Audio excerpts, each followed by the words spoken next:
Well, let's talk a little football here. A couple of the other tweets on the screen here. One of them was you'd mentioned last week, who knows when it comes to Rodgers, Casey Rodgers. Yeah. And along the same line, this is exactly what I was joking about the other day, giving validity to my thoughts. I had a feeling, and it was on defensive linemen, the Big Ten defensive line, the average height and weight. Nebraska is at the highest on both the height and the weight. Yeah. And those two, let's just start the conversation with football, talking defensive line. Rodgers being, we've heard more than enough about him the last few days, and maybe how the D line is changing. Are we moving more to that fourth man front? We have some questions on that.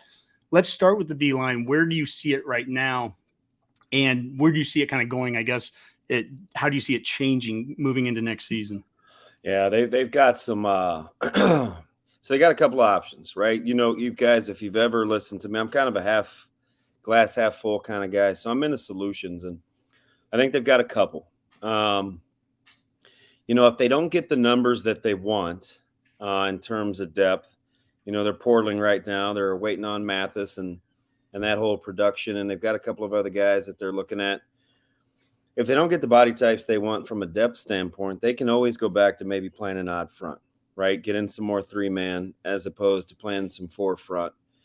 Now, if they do play some 4-front and they get the body types that they want, that tweet was kind of interesting because all week I was talking about after the spring game that I felt like Nebraska was a little too big along the interior. I had watched a lot of the other spring games up to that point. I think 4 or 5 had been played, and just kind of going back to my recollection in the Big Ten, watching games, and they were lighter, quicker guys. And so I was just thinking out loud on the show, and I said, it seems like Nebraska is kind of more the plotting type. And I've coached both odds and even fronts, and I just typically I seldom see, the 1 and the 3 technique or the, both tackles, the nose and the DT, 200-300-pound guys. And so I was just kind of talking out loud. I said, I prefer a little more twitch, guys that can play at a 45-degree angle.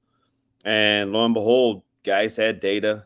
They started fact finding right away and kind of showed me, that graph. And I didn't know for sure. It was just kind of a hypothesis, but lo and behold, Nebraska's the only team, that's starting a couple of guys over 300 pounds, and not that it's a bad thing, right? Because I think you have to be stout at the point of attack, and you got to be able to hold up. But I just don't see it a ton in this conference, even though it's a what I would call a power conference. It's more about athleticism and quickness. Guys like Colton Feast, Khalil Davis, Carlos Davis, the twitchier, quicker guys that I think can have some success. Now, you can be a plotter, right? You can be a guy that is really good at the point of attack. And Nash Hutmacher, he's got really good strength. He's got good hands. Ty Robinson, a big guy. The biggest I've seen him, he's got to be about 315 right now. But if you want to be able to play laterally and play at those 45s, as I like to talk about, I usually like a lot of lighter, quicker guys. Jason Peters is a bad example because he was so good to begin with, and he could play in a 3-man or a 4-man front. But the 280 guys, Jason Peters, 280 guy, and Ndamukong Suh, 290. I just prefer, and Sue was a 2-gap guy, so you need to be a little more stout at the point of attack. I get it. If you're going to play in gaps like a 1, a 3, a 5, a 7, typically you like a little more quickness. So Nebraska has options, but they do need some bodies. It is dangerously thin right now if you look at that D-line in terms of numbers. Now, the point of talking about like 3-man versus 4-man, am I totally off in saying, is it possible that you actually true defensive linemen, could you need less defensive linemen in a 4-man front versus 3-man if you're replacing those outside ends basically with guys that were the outside linebackers anyways, if Butler and Gunnarsson and Nelson and those guys essentially are starting to become defensive linemen? Yeah, that's a good point. I mean, and that's where you have to really kind of get into the physics of it because in an odd front, while you are playing with one less D lineman in terms of 3 versus 4, the body types, you're using more D linemen in an odd front. because you're playing with, either guys that playing like a 4-eye or head up on those tackles, or a 5, which is outside those tackles. And they have to be big. They're the Richard Seymour types. Who was my guy? Justin Smith from Missouri that played with the Bengals. They have to be those kind of body types to be able to play in that 4-eye or that 5 technique. And of course, you need a good, solid D-line. So you're right.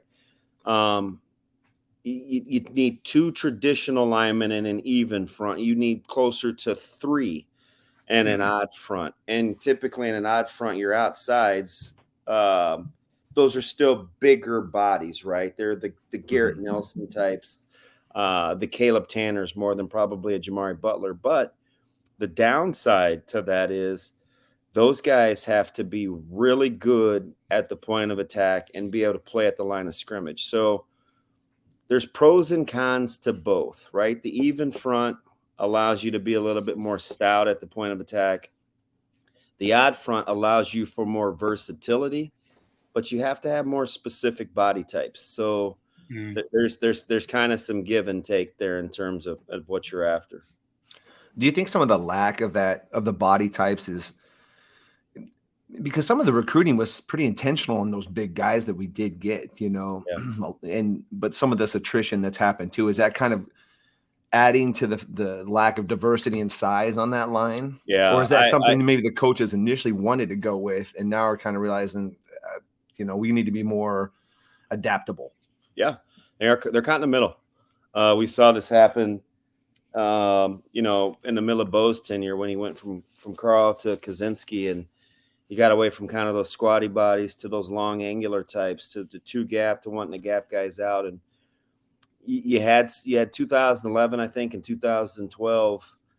There were some misses along that defensive line, and rents due usually a couple years after those misses, right? It's not typically the following year. It's the second year that you got to pay the piper. And so for Nebraska, when you look at 19 and 20 and see what you graduated last year in 21, you got a little bit of a false sense of security with the super seniors, and you were an older bunch.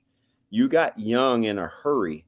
And most of those guys, the Marquise Blacks, the Rukon Buckleys, the Weavers, the Nash Hutmakers, like those guys, like the time is now. I mean, not to borrow a terrible John Cena song, but they don't really have that luxury. I mean, it is go time, and you got to put bubble wrap around Ty Robinson. Tate Wildeman just couldn't ever get it going. Yeah. That's too bad for him. And Casey Rogers has. I'll see how healthy he gets. I don't know how much confidence. I hope that his knees hold up, but I was scared for a little bit for a while. Maybe he had kind of a degenerative condition. So, are you surprised, Damon, at the level of attention he's received since he's announced? I mean, it's the who's who, basically, at least in the Pac-12 and Arkansas, and I think Purdue was the first Big Ten school. Auburn, SC. Yep. I mean, he's got his choosing, but it just lets you know, timing is everything, right? He was highly recruited, highly thought of coming out of high school, and it took him a while to get healthy and develop at Nebraska. But when he played, I thought he showed you flashes. And once he hits the portal, D-line, it's a scarce commodity, and it is it manifests itself in a hurry. There's no faking up front. Right, like some of these pretty skilled guys and us running backs, we could pretend and make a few guys miss and buy ourselves some time. It's dark in there up front along that O-line and D-line, and it takes real dudes. And you gotta be able to hang in there and hunker down 35, 40, 45 plays. The situational rotation at worst, you're gonna need 20 snaps. So I mean, the bodies, especially with these offenses, right? It's spread, it's up tempo, and in the West, it's also the power ones. It's Iowa, it's Wisconsin, then Minnesota throws a 8-man offensive line on you too. I mean, you're hitting everything. Yes, the thing that I like about, so they're each a little different. We kind of lump those guys together because they're effective running the ball. Minnesota. Let's start there. They're the big, massive body types. They're the leaners, right? They lean on you and they push and they shove. Iowa has that little lighter, a little quicker outside of Wirfs and Larry Jackson. I mean, those guys, they were big boys, but they were so agile and adept in terms of getting to the second level. And they had that zone concept down pat. Wisconsin is very good with their G scheme where they get those guards on the move. They start with a lot of athletic basketball, wrestling body types, and they develop them into those consistent units that you see. So they're all a little different in their approach, but they're all really effective in what they do, man. They commit to it, and you need some big boys up front.